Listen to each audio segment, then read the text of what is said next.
অবস্থা করে যাচ্ছে। তাই আপনারা জানেন, একটি কথার উত্তর আমাকে দিবেন, আপনারা কি সবাই সিলেট নগরকে শান্ত দেখতে চান? আপনারা কি এই নগরবাসীকে স্বস্তিতে এবং শান্তিতে দেখতে চান? তাহলে আপনারা কি বিস্ফোরা ছিলেন? আপনারা কি বিস্ফোরা ছিলেননি?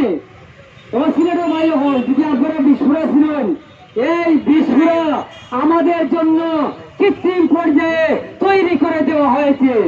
সেই বিস্ফোরা হচ্ছে এই হকার ভাইরা। হকার ভাইদেরকে আমি সম্মান করে বলতে চাই, তারা আমাদের ভাই, কিন্তু এদের পিছনে রয়েছে একটি ষড়যন্ত্রকারী সিলেট বিদ্বেষী কুচক্রী মহল।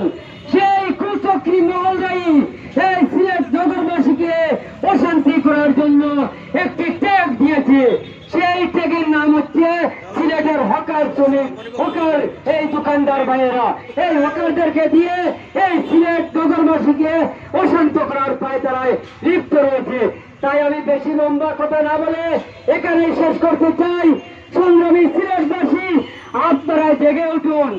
আপনারা যদি না জাগেন তাহলে এই শান্তিপ্রিয় সিলেটবাসী, এই আধ্যাত্মিক নগরী হযরত শাহজালাল রহমতুল্লাহ আলাইহির এই স্মৃতি বিজড়িত সিলেটকে শান্তিপ্রিয় করতে হলে এই সিলেট নগরকে শান্তিপ্রিয় করার জন্যই এই হকার মুক্ত করে আমাদের মহানগরকে শান্তি করতে হবে। এই বলে আমি আমার সংক্ষিপ্ত বক্তব্য থেকে বিদায় নিলাম। আসসালামু আলাইকুম রহমতুল্লাহ।